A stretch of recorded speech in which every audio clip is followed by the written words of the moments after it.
He died a slow, painful death. Pretty cool, huh? Yeah, it was. Yeah, it was very neat. It's amazing what things turn into under 4 feet of snow. Yep.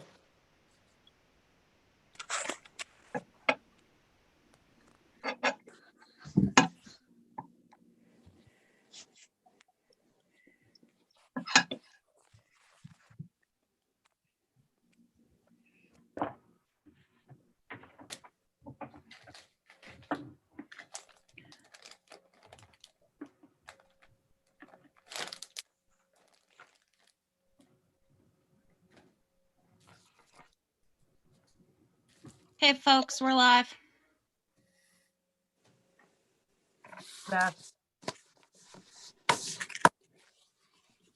Good evening, Cindy. Hi, Kurt. How are you?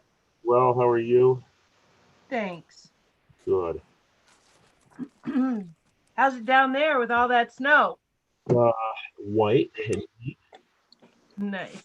Yeah, no, it's very pretty. It's not a lot of body to it, but you know, we've got plenty of snow. As long as we don't get the 1 or 2 inches of rain they're talking about, we've got plenty of work with trail base.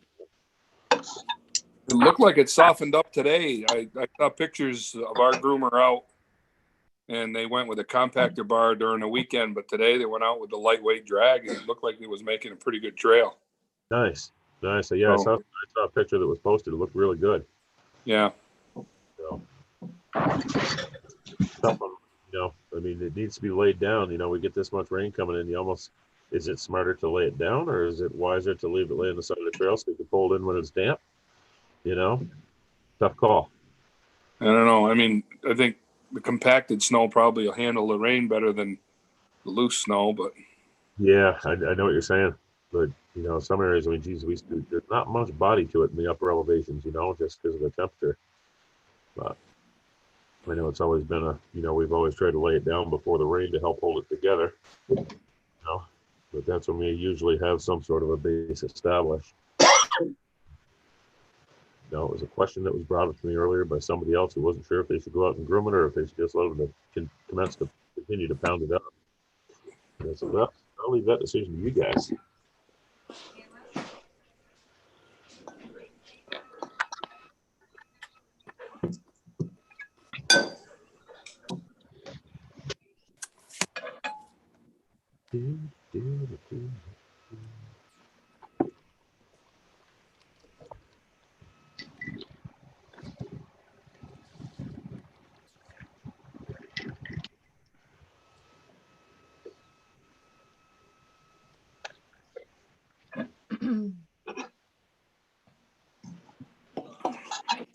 Back from Beth. Told her that I didn't get TMA reports for 2 weeks. She says they were going to produce my error from doing testing on it first to fix the time zone problem and not changing it back. You'll get a complete report of all EV sales this week.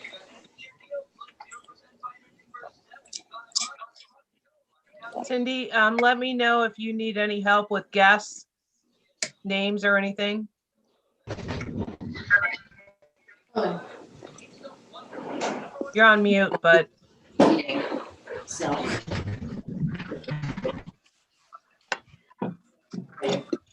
I can't see everybody. okay. So we have Kurt Marshall. Yeah, no, I'm fine. Mike's iPad, I'm assuming is Mike Burns. Shoulder. Mike Daly. Mike Daly. Oh, okay, Mike Daly. You have Bruce Carlson. Yep. Bruce finally has a camera. Hi, Bruce. I see Dick, Drew and Ivor, Carmen, Jim Hill, you, Dan, yeah, Doug Jacobs, Roger Goslin. I can, Patty, Tim Mills, Scott, who's Scott? That's Scott Daniels. Okay. Julianne Sherman, Perry. That's Perry Armstrong. And then there's somebody with just a phone at the end. That's Ed Heberbrand. Okay. Well, never hurts to get a baseline nowadays. Scott, can you mute your phone for now? You can try. Okay. No, it's just we can hear Mary Beth in the background. Sorry about that. No, it's all right. Hi. Hi, Mary Beth. I just didn't want you saying anything you didn't want everybody in the world to hear.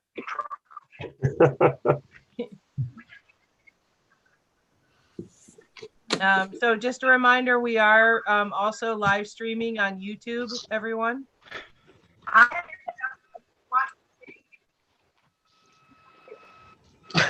right, I'm thinking, Tim, if you want to get started, I'll keep an eye to let anybody in.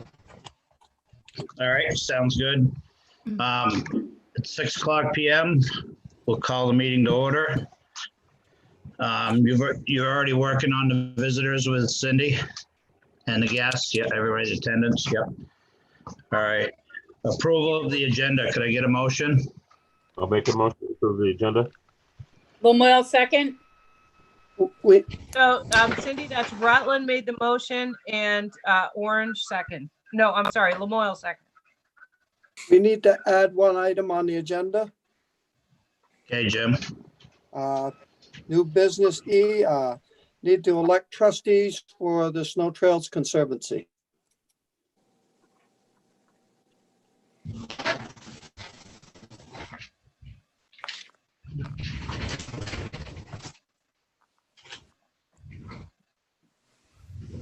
All right, is there any other items to be added to the agenda? Roger? Yes, Tim. Yep. Yep. Orleans County would like to add just trails policy discussion. Yep. All right, so we'll put you as F under new business, Roger. Thank you, sir. Is there any other additions to the agenda? All right, here and then we'll take it to a vote. All those in favor of approving the amended agenda, say aye or wave your hand. Probably easier. Aye. Aye. Aye. Aye. Those against, nay. Motion carries. Thank you. Secretary's report. I trust everybody's had a chance to read it. Could I get a motion on it? Essex so moved. Could I get a second? Owen County. Aye. Any discussion on the secretary's report as presented? Not a discussion, just a note to under Trails Committee. There's just a typo. It says DE instead of December. So it's day Windsor 9. seconds. Windsor. Okay, I got you, Carmen. And what do you have, Dick? I think he froze up. Yeah, I think he was just seconding the motion. Oh, was he seconding the motion? He just getting there. Yep. Was there any other corrections or additions to the November 16th meeting minutes? All right, here and then we'll take it to a vote. All those in favor of approving the amended November 16th meeting minutes, say aye. Aye. Aye. Aye. Those against, nay. Motion carries. Thank you. We're not going to be able to do that this month, Cindy, right? What? The Sorry, treasurer's I was, report? Do a little bit. Can oh, we? the treasurer's report? Yeah, we can do a little bit. Go ahead and let Patty go. She I just got a little bit at a very high level because I don't have a complete report from Sheila because of the, they're all working on other things right now there. But just to give you an idea, the total actual October is 120K and through the numbers I have through November is 205K. So but that does not include all that TMA stuff we just sold. So there's going to be a major change to these numbers. But I will tell you what I've been approving this month has primarily been, the membership dues and donation payments to the clubs, project payments, and for those that provided Tim what he needed, first installments for agreement contract payments as well. So that's what we've been working on throughout this month. So I think Nice. the final report will come once we have all the TMA numbers tied together. Nice. Thank you, Patty. Are there any questions for Patty with the current information? Now, we're not gonna vote on it till we have all the information next month, Cindy, or? Right. I think you should wait, so everybody can review the complete report Complete. in January. Yep. And please let me know if I'm breaking up and I'll turn my camera off. Okay. Update. I will have better Wi-Fi next month. Anyway. For you, Cindy. All right, thank you. There's no table items. There's nothing on the consent calendar. There's nothing under old business right at this point.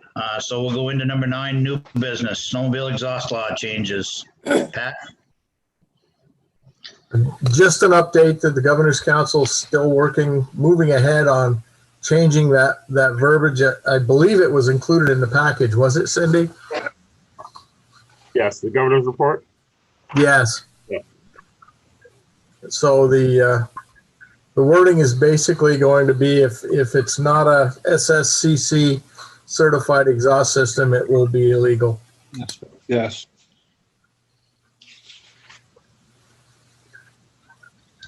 Any questions? Did you have anything you want to add, Pat? Not really. Again, I don't have the paperwork in front of me right this second. Well, I can add that this will just make it a lot easier because we're not just looking at decibels. It'll reduce the amount that's in statute, and just make it easier for law enforcement. So what Pat is talking about will be the plate that's on the exhaust system that originally came with the machine. Most of them are stamped. It's stamped right into it, SSCC compliant or certified. I know mine is. The decibel rating is unenforceable in the field. State police, sheriffs, nobody can enforce that because to have a decibel meter that's certified and would hold up in court, would just not a feasible item to be carried in the field. What's the fine for having an illegal exhaust? I'd have to go back and look, but I think it was $500. Yeah, it's a big one. Okay. Thanks. We just got an official apology from Ryder today for not having the proper exhaust on after he got spoke to a few times. By law enforcement or by peers? No, he came and apologized to our club because it got back to him unhappy we were that he didn't have a stock exhaust. Well, that's cool. Yeah. That's about all I got, Tim. Okay, thank you, Pat. TMA program updates, Cindy? I'm going to turn my camera off just to make sure that everything works okay. Everything's going well. We're still getting out TMAs from the 15th and the 16th. We've learned a lot about efficiencies and things that we can make different or do different coming up, but everything's going well. We almost reached our 16,000 benchmark on for early birds, which is our core membership. And I know you guys were sent the report. I forwarded it to you this afternoon. I actually have not had a chance to look at it to see how many regular seasons have come through, but I did email Beth, produced a report. I emailed it to you an hour and a half ago. The system, it's going what we've done. It's going very well. Cindy, I have a question. How did our system kind of hold up? Because I know at some point it was freezing, but overall it didn't like crash completely, did it? No, it wasn't our system. There was something that crashed worldwide with Gmail, and it just happened that it happened on the same night as our early bird date was ending. And so at first we thought it was us, but it wasn't. It was actually Gmail. Yeah, it was Gmail and Google Class, and a number of things on the Google platform crashed. It wasn't that long either. It didn't last that long, but I know it messed up some schools and things like that too. Yeah, so we thought at first it was us, but it wasn't. It was more of a worldwide thing. And I mean, who knows? Maybe it was China, but I don't think so.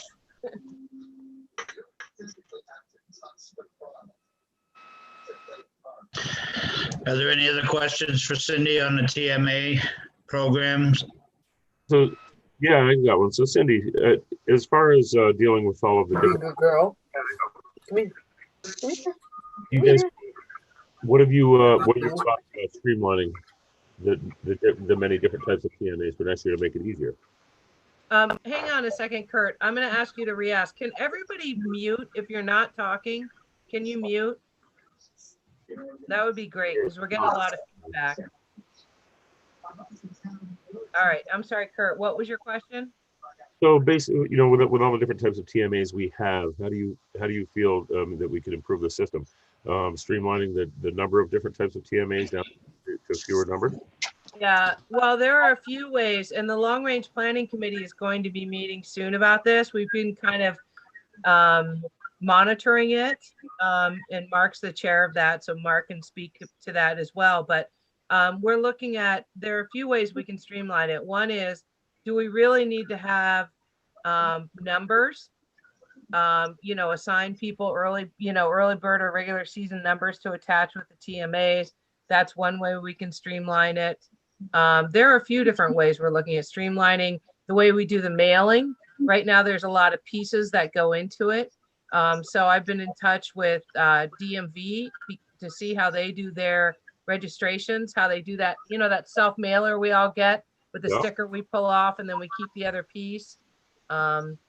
So yeah, certainly there are some ways, and definitely reducing the types.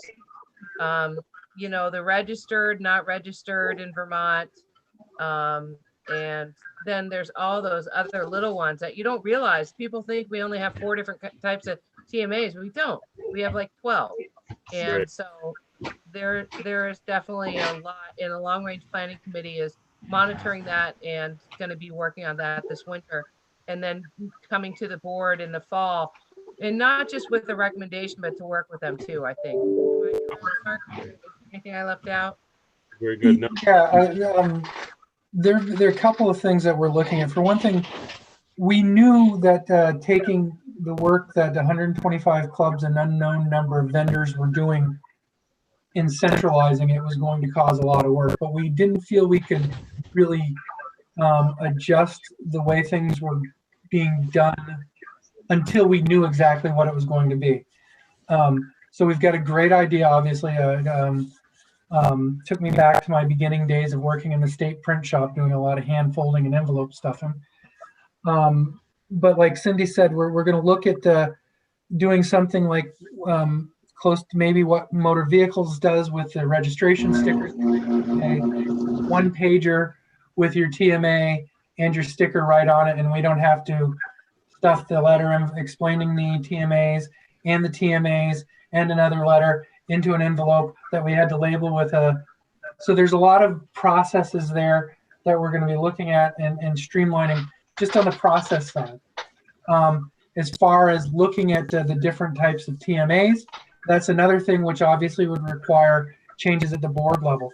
But we can gain some considerable efficiencies just on the process side that doesn't even need to come back to the board, just in how we do things. And so that's what we're going to be looking at. And Cindy emailed Mike Smith, who's I think director of operations at Motor Vehicles, and we've gotten a little bit of feedback going with them, and we're going to move from there. But we figured we'd get through the rush before we sort of sit down and start looking at those things. The other thing, Mark, that was kind of interesting, and we all knew that people wait to the last minute to buy their TMA. But to have 7,000 people buy their TMAs in the last 5 days of a 10-week sale period, that was, well, that's what buried everybody in the office. Does anybody else? Level 2. Mark, you still going? Sorry. Oh, I said it definitely sort of galvanized that to us, that you know, it just really inundated, and it reminded, you know, me of what all those individual vendors must have gone through. Like I know in our club we had 6 or 7 individual vendors that sold things, and that's quite a process to go through, and to sort of magnify that on up to us really made the point that we need to look at the process, and we got a good idea now. Now we can go forward and improve it. Very good. Perfect. Thank you, Mark, for the explanation. And Cindy. Cindy, can you, so, Tim, I just got a quick question. Cindy, what was the amount of early bird TMAs sold? You might have said it, but I might have missed it last year compared to this year. I don't have that in front of me, Roger, but it was a little over 16,000. We were off, I think, by about I sent all you guys that number, but it was around 700, I think. Was it 4, 5? 4? Okay, Jeff's saying 4. I was going to say 5 at first, then I went to 7, but yeah, about 500 lower than last year. Okay, thank you. I sent it in an email last week. Yeah, I think I remember that. I know everybody gets a lot of emails from me. All right, thanks, Cindy. Well, you're up again. COVID restriction and planning update. That's just one that stays on, just in case, but there has been no update. I did hear that the Ski Areas Association was on VPR this evening talking about it, and they're really leaving it up to the people because they are, you know, at the ski areas, they have to show up with a certification that they have quarantined. And so, but it's really up to personal responsibility. They're not checking into anything. And so far I have not heard any changes. I did hear on Friday that the governor might make some new announcements on Tuesday about travel, but I think that has more to do with Christmas. He was asked forthright about sledding and snowmobiling last week, and he basically said he did not consider that as sports that, you know, or activities that should be restricted. That as long as people follow the guidelines, he was fine with it. Nice. All right, thank you. Commercial TMAs.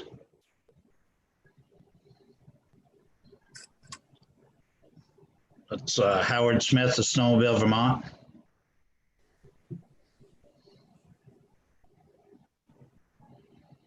I was also muted. I'm sitting here talking to myself. Sorry. Yeah, no, my fault. So yes, Howard was going to join us tonight from Snowmobile, Vermont, and he decided not to. His concern is that he spends about $45,000 a year TMAing his sleds for Snowmobile, Vermont. He's done about 30,000 right now, and he just wants to put out there to you guys that if the season shuts down in mid-February because of COVID, he might be seeking some sort of reimbursement or something. And I told him that the board had decided that they would wait until the end of the season to make any decision on refunds. And I didn't get into we didn't ask for his money back when it was a good year. But, you know, of course, that's really not the point with COVID. This isn't about snow, it's about COVID. But my expectation is that with the vaccines now and all of that, that hopefully we're on the upswing. But that was why he wanted to talk to you, is that he has a big commitment in buying TMAs and he's concerned. And he does, you know, he does buy a lot. He's the biggest commercial tour, operator in the state. So anyway, so he's not here, but I just wanted to let you know. On that same note, Tim, I probably had half a dozen calls just before the 15th last week, mostly from out-of-staters concerned about this, whether they should continue to buy the early bird and stuff. So, and talking to them, it sounded like they were all going to move forward. I had several that contacted me and I told them the best thing they could do is follow the governor's guidelines, follow the social distancing, try not to eat inside restaurants, do takeout, and buy your fuel where you can pay for it at the pump. You should be all set. Kurt? Yeah, based on what I'm seeing down here in the Ludlow area, I think it's going to be short-lived. You know, we get a lot of people coming in. They're not doing their quarantines. They're not even wearing their freaking masks. You know, Ann and I just started our quarantine today. I was exposed via a third party that came up that said he had been tested. It turns out he didn't, and he was diagnosed with COVID a week ago. This guy is in his early 40s. He's sicker than shit right now, and we are grounded at home for 10 days. And that's a hell of a way to start the holiday season, you know. But from what I'm seeing, people are freaking ignorant. We've got local businesses around here that don't believe that COVID is real. It's mind-boggling. I just cannot believe that this nation has dumbed itself down to this point, that they're not listening to the professionals. You know? Well, unfortunately, I think that you have to, you know, Cindy made a point earlier that, you know, it's upon each of us to be responsible, and we have to hope that people are responsible. But unfortunately, there are people out there, like you just said, Kurt, that don't, you know, don't take it seriously or don't care. And believe me, I understand it. So it's frustrating. You know, I try not to get pissed off about it because I love to work and I like to keep myself busy. Fortunately, I got plenty to do in my shop. I won't go completely batshit crazy, but it's preventable and unnecessary. And I just want to see posts or snowmobilers. I'm seeing a lot of posts of pictures and social media. You know, I mean, I know we're supposed to, if we're riding with our own group of friends or family, that we can be close to each other, but people need to smarten up with their posts, practice some social distancing, you know, make it look like you're doing your part, and do what we can so that we can assure that everybody has a fun season, because nobody wants to lose any ride time because of this, you know. And that's what I'm preaching right now, is be smart about it, people. Please tell your people, if you're going to post stuff, be practicing what we should be practicing here. I absolutely agree. That doesn't send me my damn TMA. Yeah, no, I absolutely agree with you. And it comes down to, even when we're doing events, online events, like, don't, you know, just don't do it. Like, don't, I mean, do the online event, but do it with masks on. Do it like showing responsible uses of, you know, like we're supposed to be leaders in this industry, and we need to lead by example. And what you just said, like, I mean, we get it. People are coming up, even for the ski areas. You know, I have 2 Airbnb apartments. I live in a house with 4 apartments, and 2 of them are Airbnb, and they're like constantly changeover. And Yep. Carmen, you have an Airbnb. Isn't there supposed to be amount of time before you can even let somebody else in? there is. Airbnb has really strict rules, and it depends on whether you comply to their cleaning policy, what the time frame is.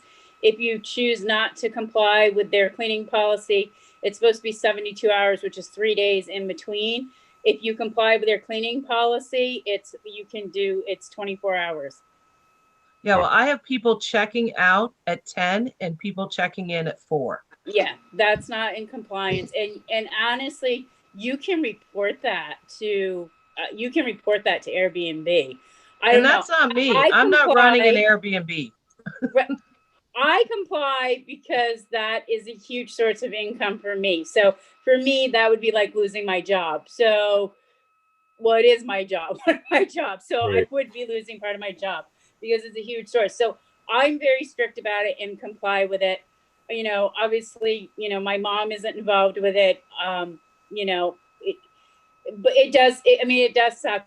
But I also am constantly preaching, and it's part of my notes that I put out about state mandates, constantly just putting it out there. And when I go to county meeting, or when we do county meetings or do club meetings, I'm constantly reminding those guys that we have to stay on top of what the state mandates are, and we have to promote that. We're not trying to promote not snowmobiling, but we have to be responsible.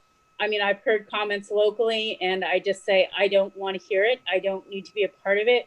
I need you to be smart about it, is what I need you to be. Absolutely.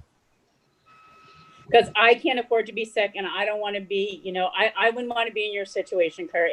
It does suck. So I just try to take the higher road and just educate and put that information out there with everything that I have. So I just have a constant link to the state mandate, to the Vermont state website that I send out for my Airbnbs, that I make sure is available to anybody that reaches out to me, that, you know, I send, because I can't remember every single update and I don't get to watch every governor's report. So it's easier for me to send the link, and I hope that people read it, you know, take the time to read it and educate themselves. So I'm going to knock on wood. I've been very lucky. So, and I come from a family that, you know, 4 of them are on the front lines. So we take everything very seriously with the COVID. So my suggestion would be that as this board, as you travel around the state and ride, that you follow those guidelines and be an example. So if you're going riding and you're going with your friends, be an example.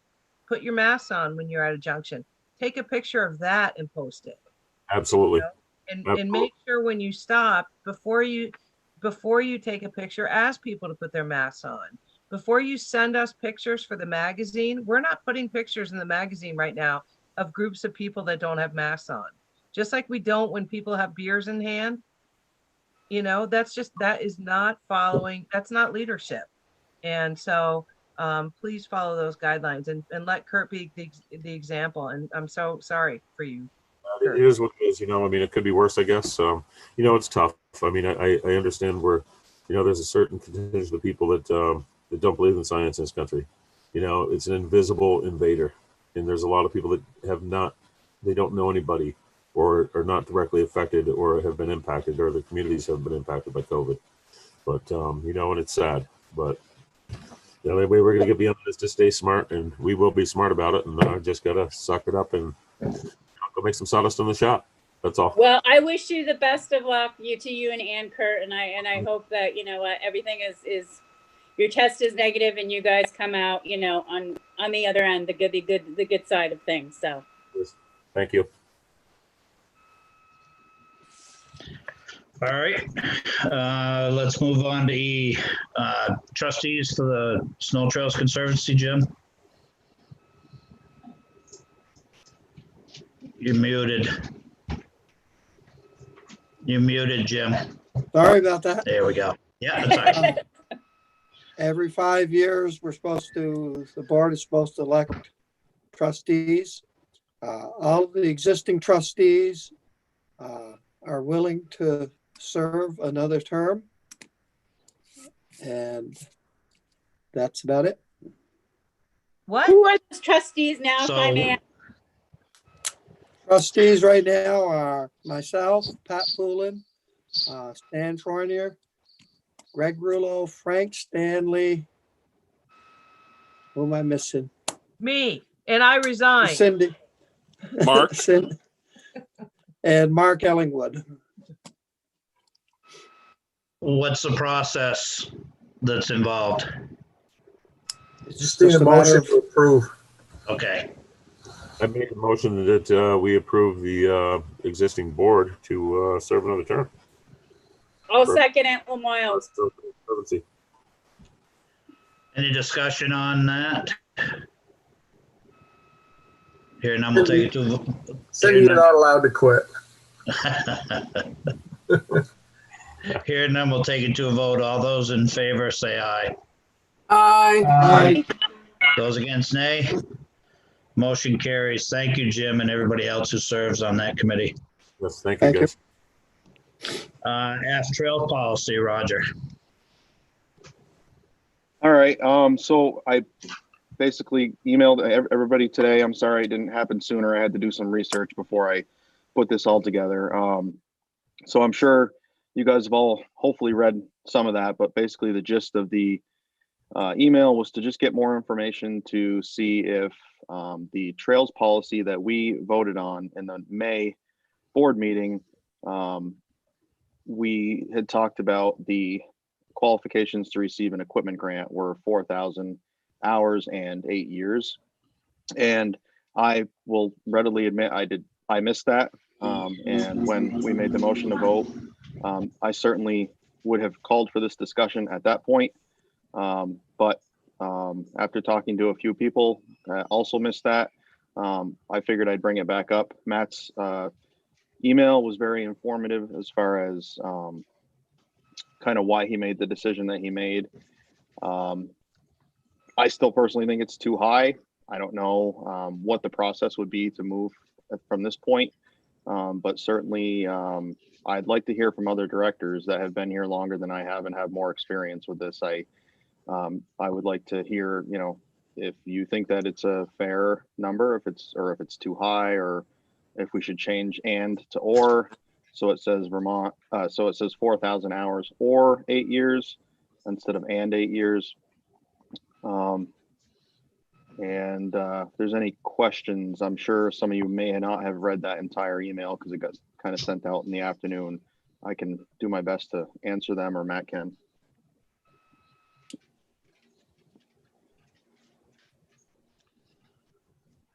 Roger, I'd like to spend some time just reading over the entire policy in that section, not just pieces that were clipped and cut out. So I don't know how we proceed. You know, maybe it's a revisiting a motion, but I'm not sure how to proceed with that. Well, am I the only one that missed this and other details in the policy? It's partly because when the vote happened, we were working our way through the policy and we got through the CPI stuff, and then we got to the discussion about grooming, and then the conversation kind of derailed off on grooming. So the vote was basically to table the trails policy with regards to grooming, which, you know, you can argue either way, this doesn't fit into grooming. But I'll like I said, I will admit, I should have read it before the meeting. I didn't have time. I was at work, and here we are. So, but it might be a moot point. I mean, a majority of you may think that it's fine. But it's my job to maintain checks and balances along with the 13 other directors, and make sure that we are not, you know, passing policies that are going to hinder clubs one way or the other. I have not read your email. I'm trying to look at it like now, Roger, and I obviously wasn't back on the board in May. So I feel like I'm getting trying to get a little caught up. So it's a little harder for me, honestly, kind of not knowing what happened to have anything to kind of fall back on. I got you, Jeff. I mean, is it an issue if we tabled it to until January? I don't know. I'm asking because I don't have all the knowledge. I don't have that kind of back knowledge on this. I don't think it would be. I will say that, and again, I apologize for the tardiness of this email. It's just I wanted to do some research, and the research was as vague as the original information I had in my head. So you know, I sent the email out as soon as I could, and quite frankly, I was hoping that my mind would be made up based on the information that Matt gave me. And although it shed some light on the reason he chose those numbers, I still don't necessarily agree with it. So I'm fine with it if we want to discuss it later. I don't think there's anything that it'll affect right now per se, but that's up to Tim and Matt, I guess. Jeff. You know, something that, go ahead. I was just going to suggest that if people aren't comfortable with making a decision on it tonight, that we're being rushed into it again. It's not going to affect anything that's going to happen in the next 30 days. So I would make the suggestion that it does get tabled until next month, and maybe we address it at the Trails Committee meeting in January on the 18th. And, you know, look at it again. Maybe it is as simple as changing the and to or. It's, you know, personally, as far as the Hillhawks are concerned, the way it's written right now, because our class 3 equipment falls under that same criteria, it would be 33 years before we can replace that piece of equipment, because we only run about we run just over 100 hours a year. So it's not a one size fits all for the way we're trying to run the business.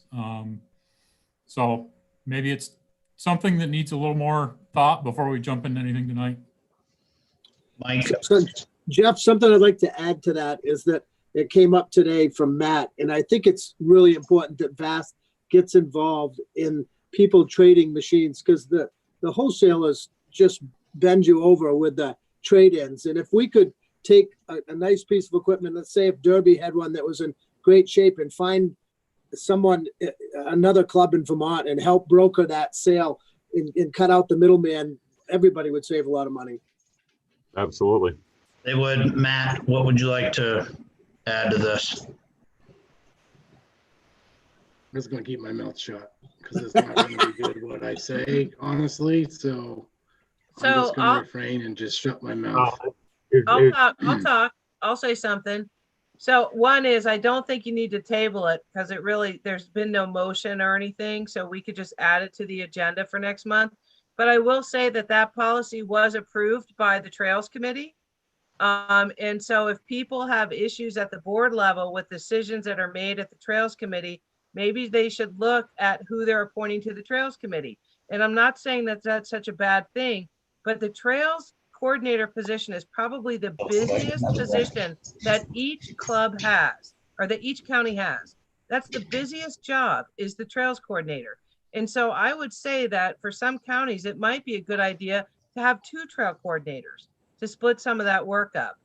But I just wanted to reiterate that was passed by the Trails Committee before it actually came to the board.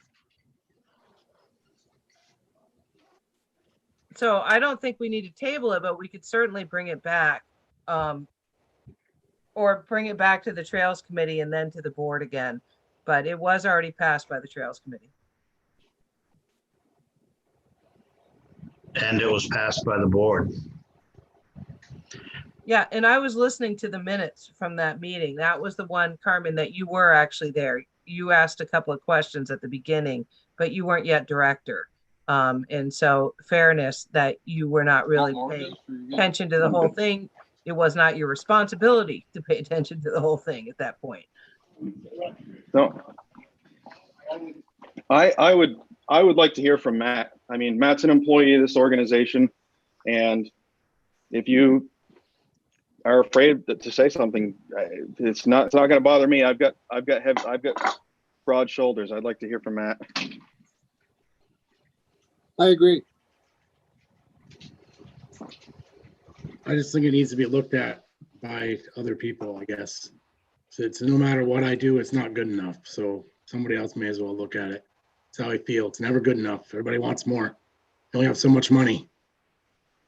You know, Mike, I tried to help you guys sell your groomer. I sent you an email and I copied the board. What do you want us to do to help you sell it? You want me to go door to door and sell it for you? What do you want? In general. No, you did actually send it, but I mean, is it happening? Nobody bought a Tucker that year. So what do you want me to do? Do we ever, have we made some deals that it's worked? Yeah, all the time. Okay, good. I Williston's think that's drag, great. Mountain Tamer's drag, Tim? Chittenden Dammers were trying to sell their groomer to Topsom, but they didn't get a grant, so they didn't sell it. I mean, yeah, I don't know. We try, but there's only so much I can do on one person. Oh, I know that. And a lot of times you're not aware of everything that's going on. So I think you're right, Matt, that it does need to be probably at that resource committee right now. But one thing is when we're doing grants, maybe we require clubs to go through VAST first so that we can hook them up with other ones instead of going straight to a dealer. Maybe they're required to look for us first, but that should be handled differently than this. And I think you're right. We look at it again, and maybe we bring it back and discuss it as an agenda item next month. I think that part of it too is that I agree with Mark. It's a system change. It's just like with TMAs. You know, we made a huge system change with TMAs. This is another system change, and it's going to take time. But the fact is, we only have a limited amount of money. And so we really have to look at just like everything, the snowfall, the amount of people, the amount of machines that we have twice as many power units as New Hampshire. We have to look at all this stuff and what we can afford. We can't afford to buy everybody or some people a brand new machine every 5 years. There are some people that buy a new car every 5 years. That's what they do. That's their thing, and that's okay. They can afford it. It's in their budget. So we have to look at our budget. And I think that's a big part of these discussions too. And that's where Matt's frustration comes, because he takes this personally. He tries to spend a lot of times working with clubs, going back and forth and brokering these deals and things like that.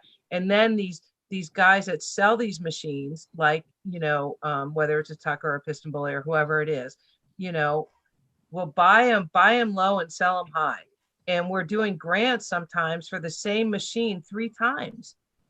And it's frustrating. We have a limited amount of money. And so, he takes it personally, and I don't blame him. And I think we all do. We're all invested in this, and I can see that from everybody. So I definitely think it needs to be more discussion. Yeah, that's what I'm at. It just needs to be discussed. I don't really know. It just needs to be discussed more. I'm not opposed to adding or in there instead of and. I'm gonna put that in the email. That is what needs to be changed in there. But it does need to be looked at. Matt, I'm please not. don't feel like I was attacking you. I don't know. Yeah. I trust our trails coordinator very much. I have a lot of respect for our trails coordinator. So I kind of leave those things to him and follow his guidance. So sorry, Okay. Roger, I didn't mean to interrupt. Go ahead. Oh, Tim, can I say something? Yeah, go ahead. I tried my best, because I know you take these things personally, Matt, and I tried my best to word the email as respectfully as possible and to make sure that you felt like the blame wasn't placed on you. I didn't read the rest of that policy. As soon as we got past the CPI and got on to grooming, I didn't read the rest of it, and I made a motion to approve it. So yes, it was approved. But I have yet one person that I've talked to, directors, and at least my county trails coordinator, who I trust more than anybody I know. He's squared away when it comes to this, and nobody could tell me, and nobody said, yes, I agree, those numbers are appropriate. And because of that, I wanted to bring it up for discussion. I haven't heard anybody tonight say, yes, those numbers are appropriate. So I'm taking the blame as something that I made a motion on to pass, and trying not to make it personal towards you. That's not the way that it should be taken. With regards to Cindy's comment, I know that we have a lot of machines compared to New Hampshire, compared to some other states. So we're asking to groom the same amount of miles with less machines. We're going to put more hours, more miles on these machines.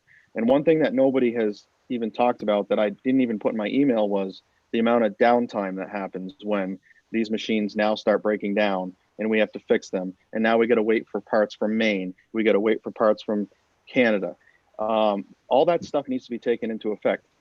Not every club is going to be able to afford to trade 6-7 years, but there are some clubs that it's a better business decision to do that, and you cannot fault them for that. And so that all needs to be taken into consideration when this is made. Can you do a one-size-fits-all statement? I don't know. I mean, you might not be able to, but that's all I'm asking for, is just a little bit more discussion and some input. It may end up staying status quo, but it's nothing against you, Matt. It's something that needs to be discussed. And it wouldn't be fair to place all the responsibility on you to develop this policy that affects every single club from 32 members up to 1,200 members on your shoulders. It just wouldn't be appropriate to do that. And that's not what I'm asking to do.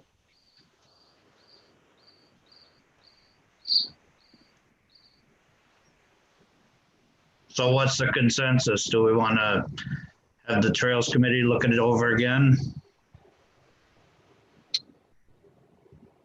I'm certainly fine. I'm not looking for any action to be taken tonight per se.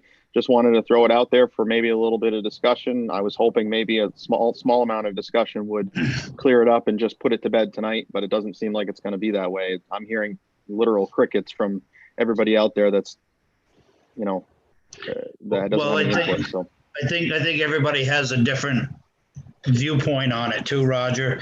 And it's not necessarily that they may disagree with you, but maybe they're not fixed on it as much as some are. I mean, you live and breathe it. Some directors and counties don't. They trade when they feel it's time or it's financially feasible. I would rather not table the item. I would rather, if it's going to do anything, you're either going to do the and or change, or I would rather see it just go to the Trails Committee and it comes back when they're done with it. I would rather not have something to table and untable every month until a decision is made. Yeah, I agree. It's fine. I think so too, that probably a lot of the directors didn't get a chance to read the email exchange this afternoon. Yep. So that's probably why you're hearing the crickets, although I did literally hear crickets. I know somebody. Who's in sound? It was my I know phone. somebody has it as a ringtone or something, but I was really hearing crickets. No, it's a notification on my phone. So why don't we bring it back up for a discussion next month in old business? I would recommend bring it up back for discussion after the Trails Committee has time to have discussion about it. I'm like Roger. I really didn't read 100% of that policy change because I just didn't have time. And I know he and I made motions that night on that policy, and that was our fault. So, not Matt's fault. It's not Matt's fault anyway. Nobody's blaming Matt. It comes from the Trails Committee. Matt. It's Jeff's fault. Okay, now we know. Now we're getting somewhere. Absolutely. Just blame Jeff. I'll blame my assistant though. He's right. He's a couple of square. And I will say there is other important stuff in there that got approved, and you know, one of the other items that I saw was the fact that we changed the maximum amount of mileage from 60 to 80 for a grooming contract. And at first I was kind of about that. I talked to Jeff Fay about it a little bit, and I feel comfortable with that. But certainly, I think there's other important items on there that need to be looked at. So I'm fine with tabling it, or not, just putting it off to the Trails Committee and discussing it next month. And I appreciate all your time. Thank you. Stan? Yeah, I mean, this is the first time I've heard the discussion, and it seems to me that or as opposed to and would be easily overlooked. You know, when you're looking and you're reading through a document like that, you're looking at the time, right? You're looking at 4,000 hours or 8 years, and you look at it and you say, well, yeah, either one of those seems reasonable. And then when you're like Jeff, like you said, you tie them together, and a club like yours, you'd have to be 33 years old to get to the 4,000 hours. I think that particular part of the policy is something that's worth looking at. And it's not, I don't think anybody did anything wrong. It's just something that's going to kind of slide through and sometimes get overlooked. So having the Trails Committee take it back on probably makes a lot of sense. All right, so do we need a motion for this? Nah. No. All right. So we're done with it? All right, thank Jeff, you. you're gonna have it on the agenda? Yes, I'll throw it on the agenda, Mike. Thank you. All right, thanks, everybody. Trails Administrative Report, ED Report, LVRT Report. I'm assuming everybody's had a chance to read them. Do you have any questions about them, or questions that info wasn't there, possibly? All right, we're gonna move on. Committees and other meeting reports. Northeast Chapter, Pat or Jeff? The Northeast Chapter met last week, and I'm trying to find my notes on it right now, and I'm not being successful. There wasn't a ton of discussion other than they also talked about the Polaris Ride Command, the same as USA did.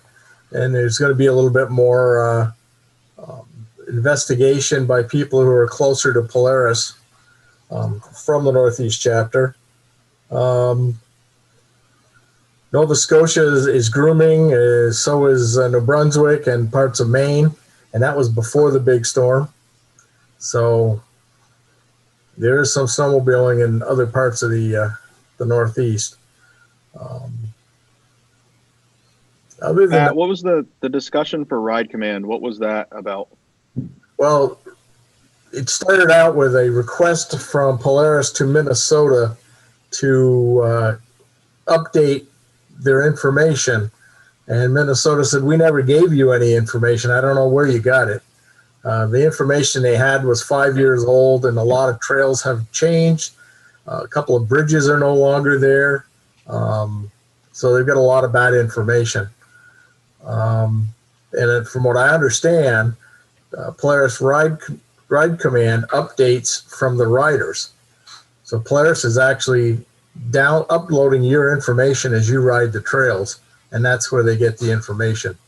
So it could be a month old, it could be 10 years old. Obviously not 10 years, but so there's concerns about the information not being accurate. And there's a couple of states anyways who actually sell their apps. It's a fundraiser for them. And Polaris is asking for the data directly from them, and that's just not going to happen. So that's it for Ride Command. That's about where it's at. Apparently, one of the individuals who used to be involved in Fish and Game in New Hampshire is now working for Polaris on that program. So he knows most of us in the Northeast chapter. So we'll have some more conversations, and it'll continue. Any other questions for Pat on the chapter, Northeast chapter? All right, Snow Trails Conservancy, Jim. Wait, back to that. Not a question about the chapter, but a question about the provision of data. Is there a reason we wouldn't want to share data with them? Especially maybe we charge them for data. Is there? There was never any offer of compensation. Well, right, but if you look at the chat, Polaris asked for ours, and so did Skidoo. For the right price, why wouldn't we share data? That data. That would be up to this board. Right. That's what I'm saying. For the right price, why wouldn't we share the map data? And I'm not, in case anyone members are listening, I'm not talking about membership data or any other data, but map data. Why wouldn't we want to do that? Does someone see a downfall? What do they charge for their system on their sleds to be activated? Well, go ahead, Cindy. I didn't want to throw that out there, but I think it's important to know. Well, my expectation was that this was not going to enter into chat tonight. This is a new conversation that we're having with Polaris, and Skidoo just got in touch with us today. And we need to weigh this out and think about it. Matt and Ken and I are going to be discussing it. We just started talking about it today. Yes, Chris Gamache, who was the head of the Trails Bureau in New Hampshire, is now the head of Polaris, the Polaris app. We do own all of ours, and I don't know what the value of it is yet, Mark.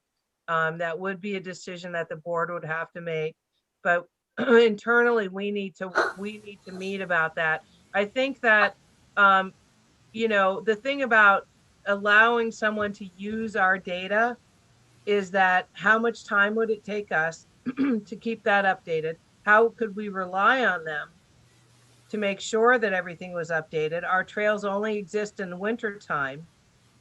And so the protection of our landowners, like there's a lot to consider. So right. It was probably Matt who threw that out there, but I kind of wish he hadn't, because we only just started talking about this. Well, this was on the chapter meeting, Cindy, and it's a discussion that's coming from all the states. And I didn't know that the manufacturers had been in touch with you. I know. That's why I wasn't going to say anything, because we only just started talking about it. We just heard from Polaris last week, and I was on the Northeast chapter call the other night with you and those guys, and I was listening to what the other states were saying. But right now,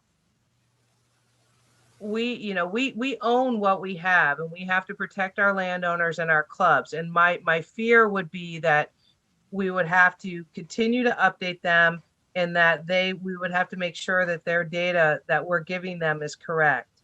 And so that's going to take a while to figure all that out, and what that value would be, to bring to you guys a report that you guys could really discuss. So at this point, it's just like aggregate. It's like all these things that we haven't figured out because we've only just started talking about it. Well, So give right, us and a little bit that's of time. sort of why I wanted to expound on it so that you could tell us some of those things, because I have hesitations of sharing any data like that as well. But I didn't even think about the landowner protection. You're right, because BRP and Polaris both sell four-wheeler stuff. We don't want those anywhere near listed as open all year, and that makes sense. So maybe it's something our committee should sort of talk about, long-range planning, about the safety and use of our data. So. Yep, I agree. Tim, I got something. Tim, go ahead. Cindy, as somebody who intimately uses a GPS in several provinces and states, and I also use Ride Command, I think we have a pretty good leg to stand on, because the Ride Command data is garbage. It's so far off, it's not even funny. And it's not like we're giving them continuously updated. If we give them, even if we give them the data every year, and charge them for it, I don't think it's going to be a problem. I don't see why. They already have all the ATV data now on there, and which is more accurate than what we have for snow. And I don't think the trails are closed. The snowmobile trails are closed. Like, it's ATV only and vice versa. So I think we're overthinking that part. But I would like to see us move this into, I mean, Mark's right. There's probably should be a committee talking about it, plus the board, the vast staff, but this can't be long range. This needs to be done sooner than later, because these sleds are selling now with GPSs built in, and we need to get on top of this. Yeah, well, that's why we have all of our own apps. I mean, maybe we need to promote our own app more. Like Beth just sent me a private message and says, what about liability? What if somebody sues because if they go off a closed bridge or something like that? Are we responsible for giving that data like to players? So there would be lawyers involved. Like, there would be a lot of discussion that would have to happen. And it's why we've built our own system. And right now, what Polaris looks at is a big black hole for Vermont. And yeah, I agree with you, but our app, we don't have that black hole. We have our own product, and we don't sell it. We give it away. Right, but our app is, you have to use your phone for it, and there are not many people that want to plug their phone in, direct wire it in, and put it on their dashboard to use as a GPS. It's not made for that. It's not made for those temperatures. Even in a heated bag, that Skidoo product is not selling anywhere near like the built-in GPSs of the Polaris or the Garmin's that people are using. So we do offer for $10 a file you can put onto a Garmin. I'm aware, and I think that's great. Just right. I agree with Matt that $1,000 is peanuts for our data, but I think we've got a good negotiation tool, and it's something that we need to do sooner than later. It can't be too long range. Just ride and use a map. I agree with that. More fun to ride. Anyway, we'll get back to you. We will discuss it internally and bring it to the committee. This was our plan to do. This was all new for us. And yeah, it will definitely come before you guys once the staff has time to talk about it and then move into committee with it. And I got nothing else from the chapter. All right, thanks, Pat. Let's That's move on. because you stirred up enough of a hornet's nest. Thanks, Pat. You filled up our chat room, Pat. All right, Vermont Snow Trails Conservancy, Jim. Not a lot going on. We had a possible donated easement for Bridgewater, but the property was for sale. And by the time we found out about it and contacted him, it was already under contract. So he can't do anything with it at this point in time. All right, thank you. Law Enforcement Committee, I don't see Gary on. Cindy? No, No update. okay.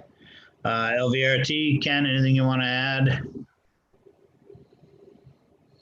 No, I think I put in my report, there's no new news, so everything's pretty quiet over the winter. All right. Awards and nominating, Patty? Nothing to report. Thank you. Yep. Bylaws and policy, Jeff? I'm working on some policy stuff. I'll have something probably out to the committee after the holidays, hopefully before the next board meeting. Just going through and picking and choosing some stuff to clean up. All right. Thanks, Jeff. Annual meeting, Pat, Jeff? Yep, there'll be one. Nice. We're right now we're looking at Forest Field again. Shooting for the weekend after Labor Day, so it would fall on 9/11/21. Cool. Going to be doing planning on doing the tents. Pat, myself, and Bob Farnham make up our annual meeting committee, and we've had a meeting and we're doing a little legwork on getting some pricing. But we have brought it up at the county meeting the other night, and we are planning at least some sort of tribute for 9/11 that day as well. All right. Thanks, Jeff. Executive committee? Nothing going on. Financial, Patty, anything you want to add to the previous? No, we're good. Long range planning, Mark, anything additional that you haven't touched? Just that we will be meeting here after the holidays to go over and try to smooth out process for next year and on to what our next challenge will be. All right, thank you. Resource committee, Ivor? Perry? Yeah, Ellis, Perry, and I have stuff ready to go out. We need a little bit more stuff from the office, but we don't want to bother them until they get through the weeds of the TMAs.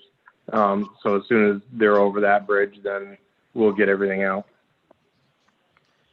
All right, thank you. Personnel, Jeff? Nothing.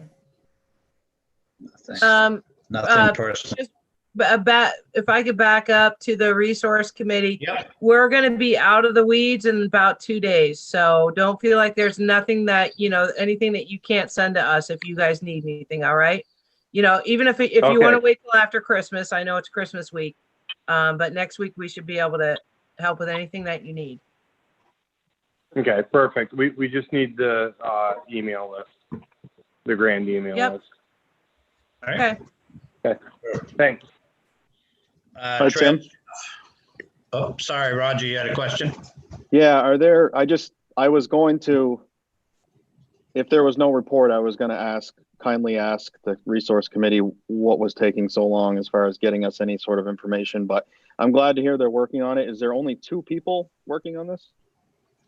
3. No, there's 3 of us. Okay, I thought I heard you mention 2 names. Well, okay. Perry is on. I see he's on the screen, so I didn't know if he was going to also take part in the discussion. Gotcha. Thank you. Trails, Jeff? No, January's meeting is on the 18th, and right now we've got 1 item on the agenda. Appreciate Fresh out of the gate. Safety, Stan? Yeah, not a whole lot. We do have those GPS signs that were printed, and we've got some clubs I know that have purchased them. So they are getting out there. They're starting to get out there. And then we've been working on a program. Rogers kind of spearheaded it for the helicopter landing sites and to have a uniform look to the sign and sharing that information. So hopefully we'll have some details to bring to the board for next month's meeting to vote on. All right. Thanks, Dan. Governor's Council, Pat? You've got the minutes from the last meeting in the board packet. Pretty typical. All right, thanks, Pat. Is there any other business to come before the board tonight that anybody'd like to discuss? Hey, Tim, I just got another comment, of course. Is it Cindy that's taking the minutes? Yes. Yes. Cindy, can you just make sure that in the discussion about the Northeast chapter, it's recorded in there that I would like the discussions with the collaboration of GPS data to be sped up, I guess, or placed higher in priority, just so that it's on record. Thank you. Does this have anything to do with that you switched from Skidoo to Polaris? No, absolutely not. I had the Ride Command app prior to this, and I use the GPS Trailmasters as well. And I'm actually using the GPS Trailmasters because the Ride Command data is absolute garbage. But they are definitely on the forefront when it comes to technology on getting the gauges, and Skidoo is obviously coming out with stuff too because they see it happening. So GPS Trailmasters is unique because that's all rider contributed. So our Trail 2001, that was on GPS Trailmasters as a quote club trail about 6 years ago, before it was even a VASH trail. So those guys are pretty, as long as people are contributing their data, they're getting it pretty, they're updating like 2 or 3 times a season. And I send them all my data that I do as well. So could you, and that wasn't a dig to you. If you could, if you could send us some information on why you feel that way, like you just told me how you feel, and I know you're incredibly busy, but I think that it would be good for the staff and then the committee to be able to see why you feel that this works well, because it's the product that you use, and not all of us do. So that's important. It's definitely up and coming. There's a lot more people now that are getting GPSs than ever before. And everybody's always asking, what's the best product? What's the best product? And I agree with you. Our map, the VAST map, is the best product. But I'm not going to ride around with my $2,000 phone or my $1,000 phone on my handlebars with the 10 below wind chills hitting it and having to hardwire it. No, it's not going to happen.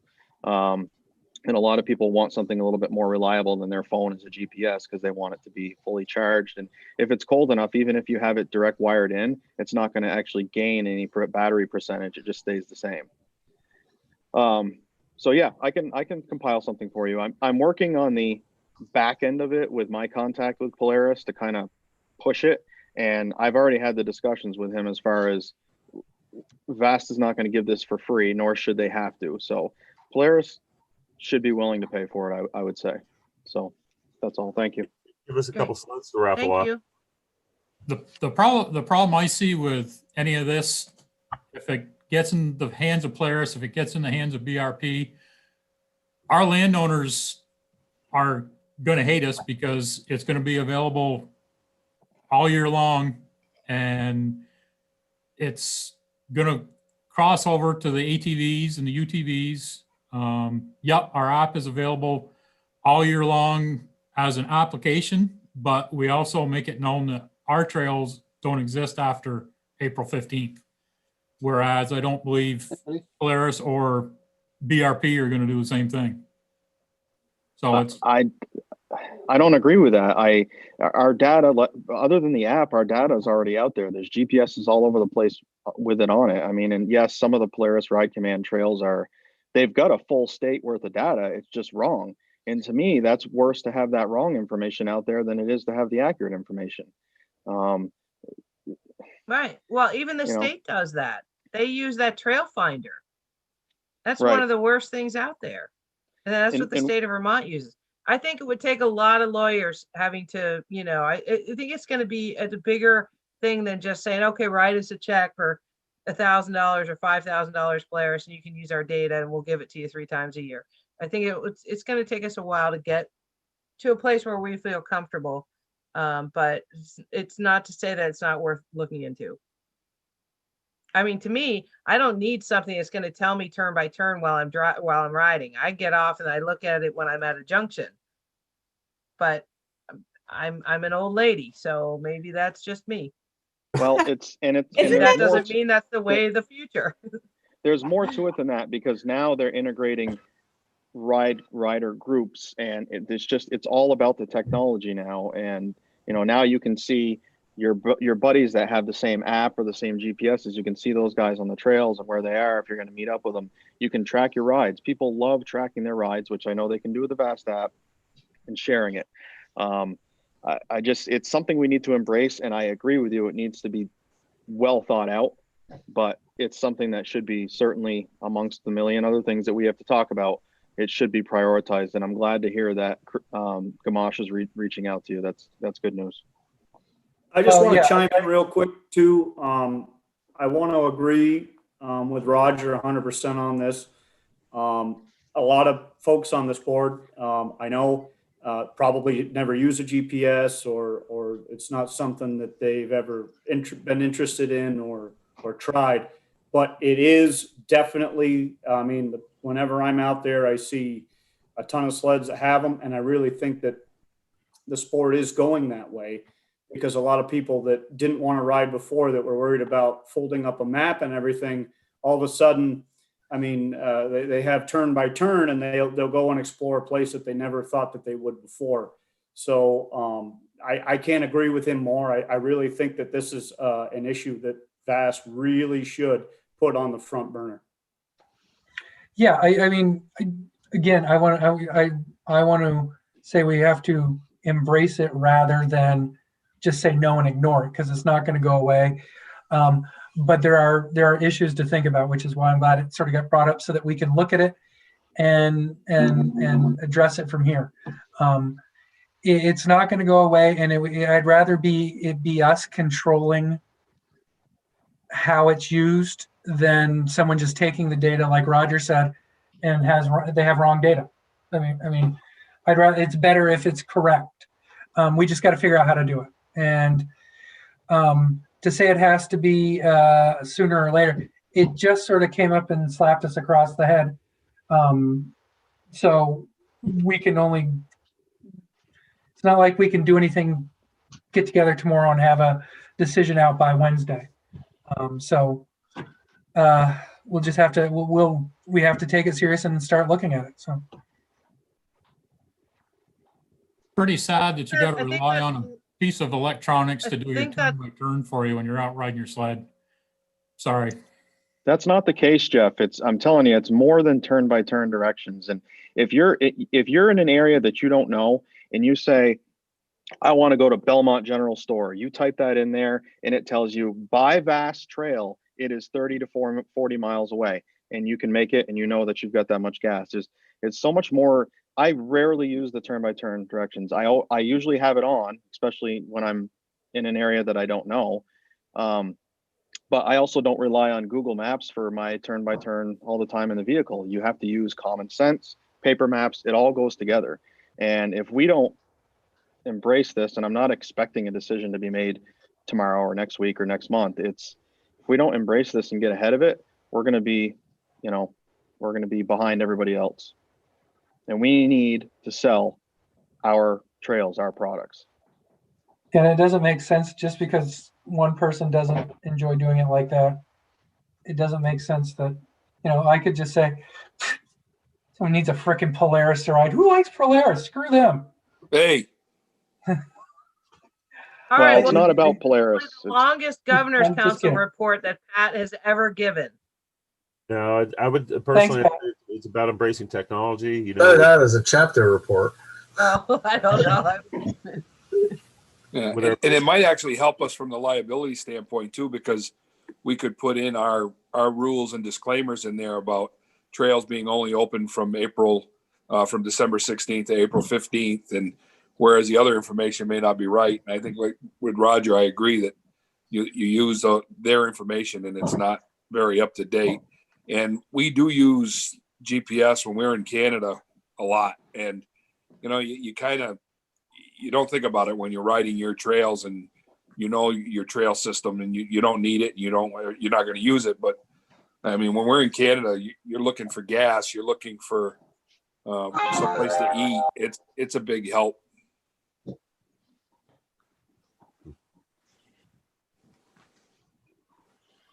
Any other discussion or are we pretty much done?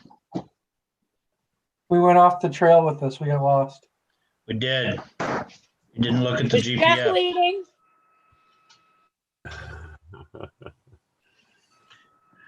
All right. If there's no further discussion, I'd entertain a motion to adjourn. Rutland County will make a motion to adjourn. Second. Second, Orleans.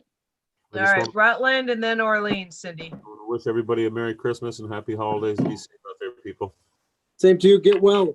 Yeah, take care, everybody. Happy holidays. Merry Stay well. Christmas. Merry Christmas. Cheers. Merry Christmas. All those in favor? Majority has it. Have a good evening. You. Night, you guys.